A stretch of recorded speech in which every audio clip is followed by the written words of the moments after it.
દુર્વાસા મુનિના શ્રાપથી ઇન્દ્રને ઇન્દ્રપદનું પદને છોડવું પડ્યું એ છૂટી ગયું. અસુરોને જેવી શાપની ખબર પડી એ લોકોએ સ્વર્ગ પર અધિપત્ય કર્યું. તેઓ આ પ્રીતિ કેવા બ્રહ્માજી પાસે ગયા અને બ્રહ્માજી શ્રી હરિનું સ્મરણ કરીને એમણે કીધું, અમે આપના શરણાગત છીએ, આપ માર્ગદર્શન કરો. અત્યારે અસુરો પર કાળની કૃપા છે, તેમનો સમય સારો ચાલી રહ્યો છે. ભગવાને શું કીધું? અત્યારે અસુરો પર કાળની કૃપા છે, તેનો સમય સારો ચાલે છે. જ્યાં સુધી તમારો અભ્યુદય અને ઉન્નતિનો સમય ના આવે ત્યાં સુધી તેમને દાનવો સાથે મિત્રતા કરો. ભગવાન એ રાજનીતિનો પાઠ પડાવે છે કે જેવો સમય હોય સમય વર્તે સાવધાન. સમય જોઈને તમારે સાવધાન થઈને વર્તવું જોઈએ. તો એમણે કીધું કે તમે મિત્રતા કરી લો, કાળ તેના પક્ષમાં છે, તમે કાળ પર તો વિજય ન પામી શકો. जिसका अच्छा समय जा रहा है उसका तो अच्छा ही जाएगा. તમે એમ કરો, એની સાથે મિત્રતા કરી લો. સંધિ થયા પછી અસુરોના બળનો પ્રયોગ કરો અને સમુદ્ર મંથન કરો. હું સમુદ્રમાંથી અમૃતનું કુંભ લઈને પ્રગટ થઈશ અને તમને અમૃત પીવડાવીશ. આમ ભગવાનની આજ્ઞા થઈ એટલે પિતામહ બ્રહ્માએ ભગવાનનો આભાર માન્યો અને પોતાના બ્રહ્મલોકમાં આવ્યા. તેમણે સર્વ દેવતાઓની સાથે સમુદ્ર મંથન વિશે ચર્ચા કરી. પછી બ્રહ્માજીની આજ્ઞા લઈને દેવતાઓ અસુરો સાથે સંધિ કરવા ગયા. જ્યારે જેવી સ્થિતિ પરિસ્થિતિ હોય તે પ્રમાણે શત્રુ સાથે મિત્રતા કરવી પડે. આ રાજનીતિ છે. દૈત્ય રાજા બલિએ દેવતાઓને આવતા જોયા. પોતાના સેનાપતિઓને સાવધાન કરે પણ આક્રમણ કરવાની ના પાડી. કારણ કે બલિ રાજાની પવિત્ર કીર્તિ છે, યુદ્ધ અને શાંતિના સમયના જ્ઞાતા છે. બલિ રાજા પાસે જે ચતુર્બુદ્ધિવાળા ઇન્દ્ર મહારાજે જે વાતનો આરંભ કર્યો કે તેમણે સમુદ્ર મંથનથી થનારા લાભ જણાવ્યા. બલિ આદિ અસુરોએ કહ્યું કે અમે તમને સહકાર આપીએ છીએ પણ તેમાં અમારું શું? દેવતાએ કહ્યું તમે જેમ કહો તેમ. અસુરોએ કહ્યું કે જેટલું અમૃત નીકળે તેમાંથી અર્ધમ અર્ધમ ત્વયા મયા, અડધું તારું ને અડધું અમારું. આ સાંભળીને દેવતાઓ તો હેરાન થઈ ગયા. તેમણે વિચાર માટે સમય માંગ્યો. ઇન્દ્ર મહારાજે કોઈ દેવતાને આ વાત બ્રહ્માજીને કહેવા મોકલ્યા. બ્રહ્માજી કહ્યું અત્યારે હા કહો, પછી જોયું જશે. કારણ કે કાર્યની તો સિદ્ધિ કરવી જ છે. ઇન્દ્ર મહારાજને સમાચાર મળ્યા એટલે ઇન્દ્રએ હા પાડી. ઇન્દ્ર મહારાજનો એક મોટો સદગુણ છે, બ્રહ્માજી કહે એટલે બ્રહ્માજીની આજ્ઞાને કોઈ દી ટાળે નહીં.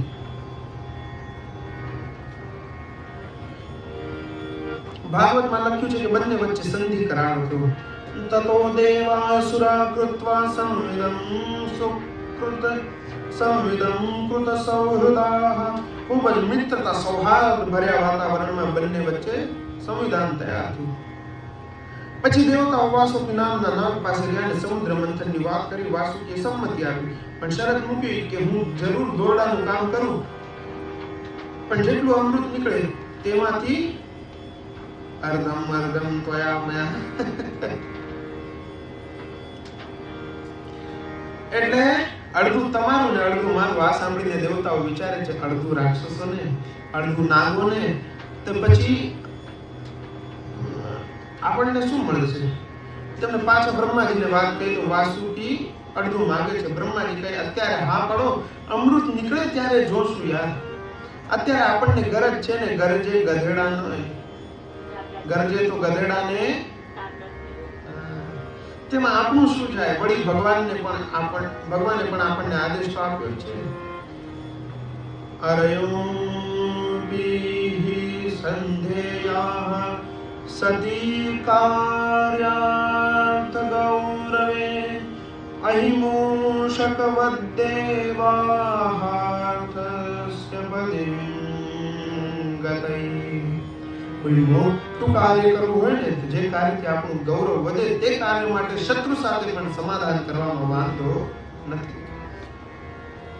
ભગવાન કહે છે કે પછી તેની સાથે અહિમૂષકવત સાપ અને ઉંદર જેવો વર્તાવ કરવો હોય તો કરી શકાય, પછી કરાય.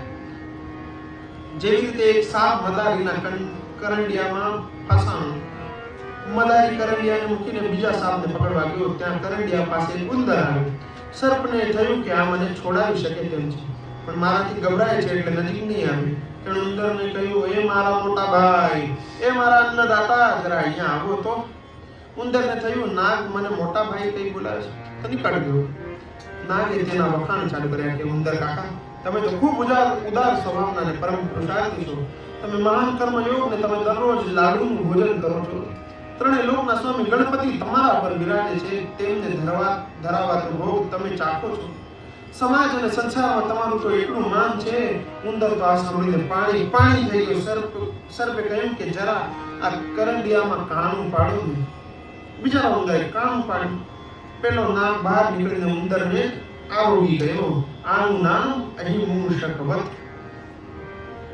બ્રહ્માજીને હા સાંભળતા દેવતાઓએ વાસુકીને તૈયાર કર્યા. બધું બરાબર ગોઠવાઈ ગયું એટલે દેવદાનો સાથે મળીને સમુદ્ર મંથન પ્રારંભ કર્યો. તેમણે તો વિશાળ મંદ્રાચલ પર્વત ઉખેડ્યો ને હાકાલા પડકારા કરતા સમુદ્ર સુધી લાવતા હતા. પણ અસહ્ય વજનને કારણે પર્વત હાથમાંથી પડી ગયો. કેટલાય દેવતાઓ અને દાનવો તેની નીચે દબાઈ ગયા. હાહાકાર થઈ ગયો. ભગ્નમનસો ભગ્નબાહુરુકંધરાન વિજ્ઞાય ભગવાન તત્ર બભૂવ ગરુડધ્વજ.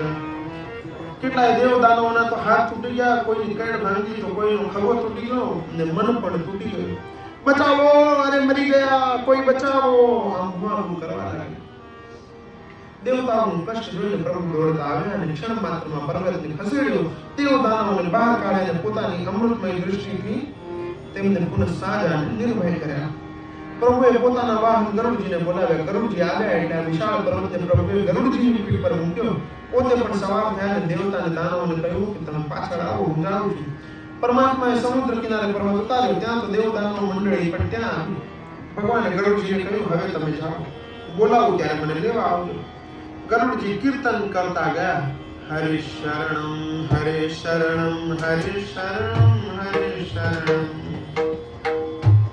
સુખદેવજી કહે છે, ત્યારબાદ પર્વતને સમુદ્રમાં પધરાવ્યો અને વાસુકીને આજ્ઞા કરી, તમે વિકળાઈ જાઓ. પરિયગિરૌ તસ્મિન નેત્રમ બદ્ધિમ ઉદાન્વિતાઃ. પછી જેમ રવૈથી નેત્રાથી વીટે તેમ વાસુકીને વીટી દીધો અને પરમ ઉત્સાહથી સમુદ્રના મંથન પ્રારંભ કર્યો.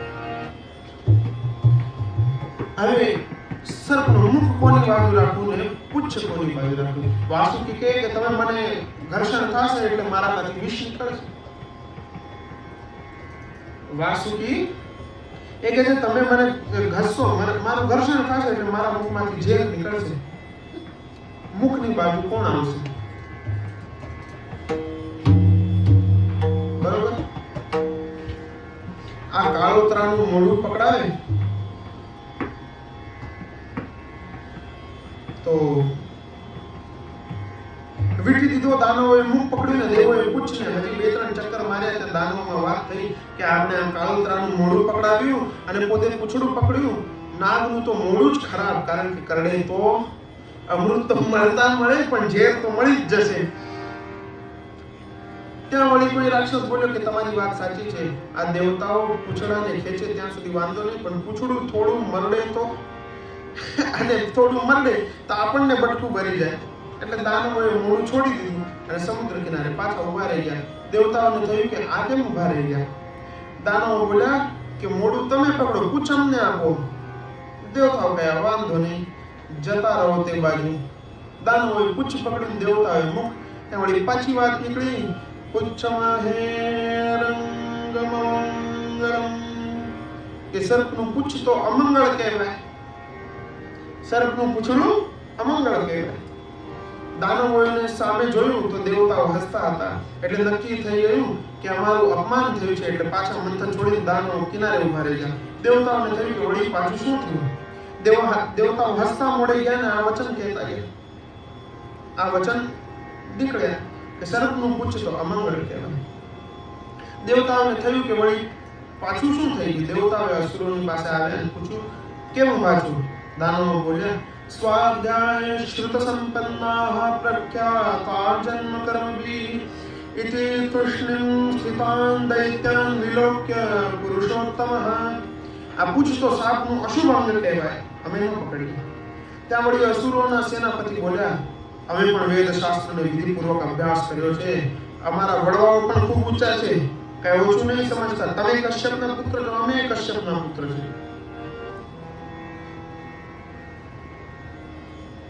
અમે તમારી કોઈ વાતમાં ઉતરવાના નથી, અમારે તો મોડું જ પકડવું છે. દાનવોની આ મનોવૃત્તિ જોઈને ભગવાને કહ્યું કે કાંઈ વાંધો નહીં, તમે મોડું પકડો, પણ તમે પહેલા બધા નિર્ણય કરી લો કે તમારે શું પકડવું. આમ ઘડે ઘડે અહીંયા ત્યાં ન કરજો. મોડાથી તો તેઓ પહેલાથી જ બીતા હતા, એટલે દાનવોને વાસુકીનું ગળું પકડી લીધું. છોડો, ન મોડું પકડવું, આપણે ગળું જ પકડીએ એટલે જે નીકળે તો પાછળ જાય. અને દેવતાઓએ પૂછ પકડી, એટલે નીચલું સ્થાન તો દેવતાઓનું જ કહેવાય કે અમંગળ પકડ્યું, અમે તો ગળું પકડ્યું છે, મોઢાની અંદર બીક નહીં. સુખદેવજી કહે છે, રાજન, મંદરાચલ પર્વતનું વજન ખૂબ હતું, નીચે કોઈ આધાર નતો, એટલે સમુદ્રમાં ડૂબવા લાગ્યો.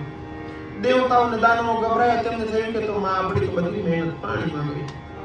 તે ઉદાસ થઈ ગયા તો પરમાત્માએ અદ્ભુત લીલા કરી. વિલોક્ય વિઘ્નેશ વિદં તદેશ્વરો દુરંત વીર્યો વિતથાભિસંધિ કૃત્વા વપુઃ કાક્ષપમાદ્ભુતં મહत् પ્રવિશ્યતોયં ગિરિમોજ્જહાર.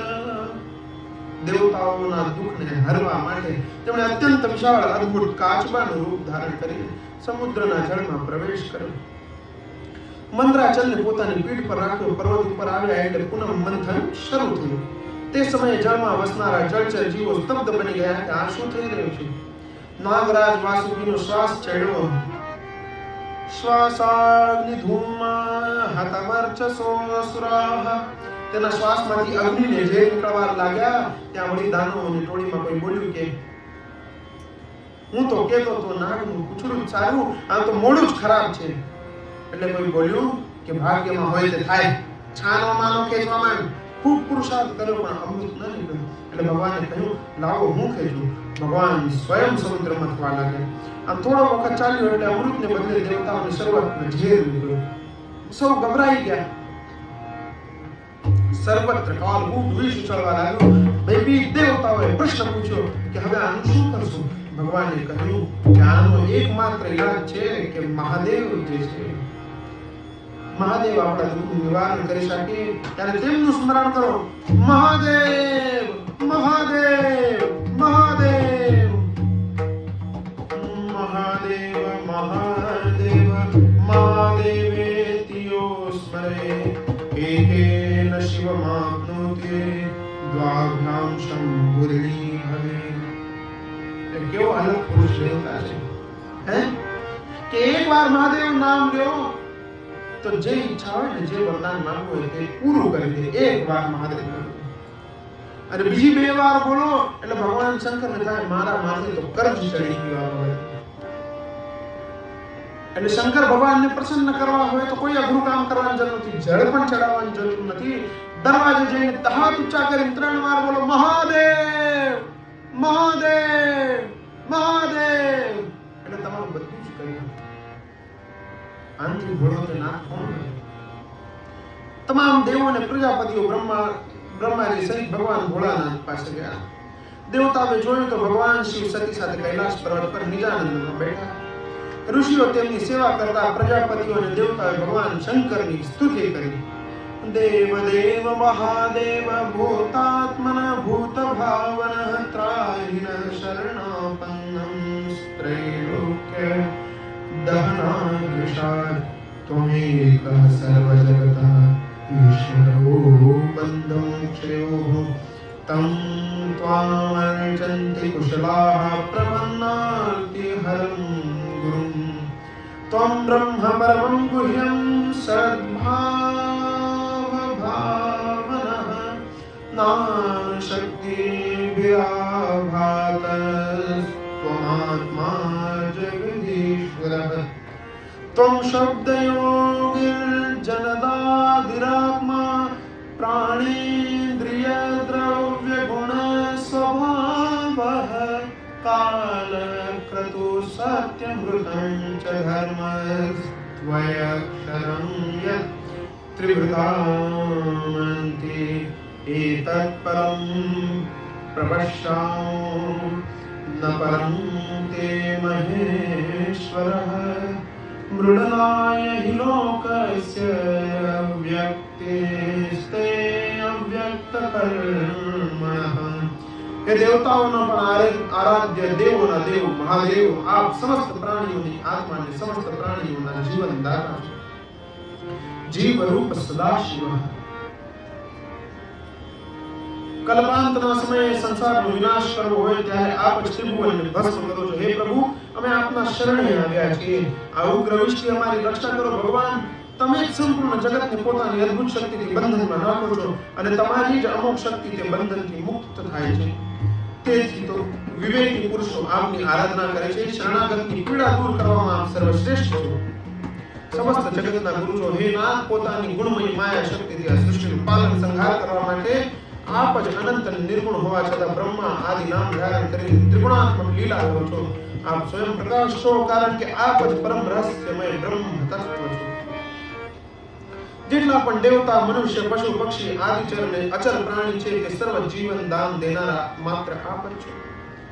आपना सिवाय सृष्टि में बीजू छे छू कारण के आप ज सर्वनो आत्मा छो सर्वमय अने अनेक शक्ति द्वारा जगत रूप ने प्रतीत करो छो। एना समस्त वेद आपनाથી પ્રગટ હોવાથી આપ જ્ઞાનનો મૂળ સ્ત્રોત છો અથવા સ્વયં જ્ઞાન સ્વરૂપ છો। આપ જ જગતનું આદિ કારણ મહત તત્વ અને ત્રિગુણમય અહંકાર છો। પ્રાણ ઇન્દ્રિય મહાપંચ મહાભૂત શબ્દાદિ વિષયો અલગ અલગ સ્વભાવ અને તેનું મૂળ કારણ પણ આપ છો। પ્રભુ આપ જ સમસ્ત પ્રાણીઓની વૃદ્ધિ કરનારા તથા તેમનો અંત લાવનારા મહાકાલ છો। समस्त प्राणियों कल्याण करनारा यज्ञों पण आपनु फल स्वरूप छे। मानवनी मधुर अने सत्यवाणी सदाशिव पण आप छो। धर्म पण आपनु स्वरूप छे। त्रण अक्षर वाळो अ ओ म प्रणव पण आपनु स्वरूप छे अथवा त्रिगुणात्मक प्रकृति पण आपनु स्वरूप छे एवं वेदवादी विद्वानों ने महात्माओं कहे छे। प्रजापतिओ कहे छे आपना मूल स्वरूपने અમે જાણતા નથી। અમે તો આપના લીલા વિહારી स्वरूपને જાણીએ છીએ। जो कि आप अपनी अव्यक्त लीला व्यक्त करता नहीं छता पण हे परमात्मा संसारનું कल्याण માટે आप व्यक्त रूपे पण રહો છો। સુખદેવજી કહે છે પ્રજાપતિ દેવતાએ ભગવાન મહાદેવને મનાવ્યા છે।